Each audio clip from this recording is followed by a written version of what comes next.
And I just wanted to turn to the Inspector General's report on Clinton, Secretary Clinton's email. I don't know if you've had a chance to offer some reaction.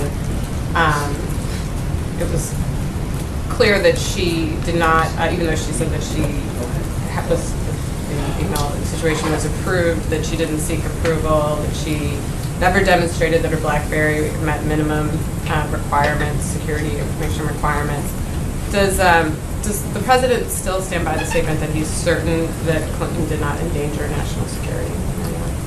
The president does. The president certainly stands by what he said in the past on this. When the president was given the opportunity to talk about this in Asia, he referred questions to Secretary Clinton's campaign. They can obviously discuss the decisions that she made as Secretary of State as they relate to her use of email.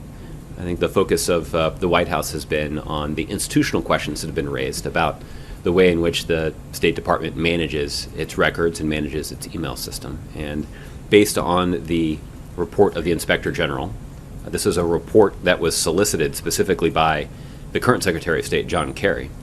But according to this report, there were 8 specific recommendations that the Inspector General put forward to the Department of State about steps that they could take to ensure that proper record maintenance was being implemented. And based on the IG's examination of the situation, all 8 of those recommendations have now been resolved in terms of the State Department following through and actually implementing those recommendations that the Inspector General had put forward. So it's clear that the Department of State is fulfilling their institutional responsibilities. That certainly is consistent with the President's commitment to transparency and competence. But for your more specific question about Secretary Clinton's use of email, I'd refer you to her able spokesman. And does the White House think that she should have participated or cooperated in that IG investigation?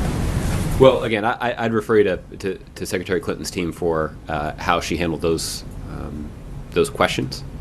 I think what is clear from the IG is that they took a broad look at what the Department of State needs to do to make sure that they are in compliance with sort of the relevant rules, but also to make sure that they are handling these records in a way that's appropriate and consistent with the commitment that the President has placed on government transparency. And again, the Inspector General had 8 recommendations, all of which have now been implemented by the Department of State. Okay. All right, Tim.